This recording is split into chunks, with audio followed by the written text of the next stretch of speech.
ዱንያ ማለት ፈተና ይበዛባት የውሸት ዓለም። ዛሬን ተደስተህ ነገ ታለቅሳለህ፣ ዛሬን አግኝተህ ነገ ታጣለህ።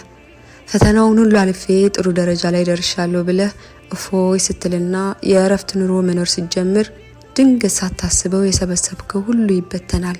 በቃ ከዚህ በኋላ ሁሉንም ነገር አላገኘውም ብለህ ተስፋ ቆርጠ ስትቀመጥ አላሁ ተዓላ ያላሰብከውን ነገር አምጥቶ ይሰጥህና ጨለማ የሆነው ኑሮ በብርሃን ደምቆ የቀዘቀዘው ቤትህ ይሞቅና በደስታ ያስፈነድቀሃል። ብቻ አህባቢ ፊላህ ምን ልበላችሁ፣ ዱንያ ጤዛ ነች። ስትከፋህም ሆነ ስትደሰት አልሐምዱሊላህ ብለህ ለጌታ ምስጋና ማቅረብ ብቻ ነው። ለዚች ብልጭልጭ ዓለም ቅንጣት ያክል ሳንጨነቅ የነገን የአኺራ ህይወታችንን እንዲያሳምርልን ወደ ጌታችን እናልቅስ።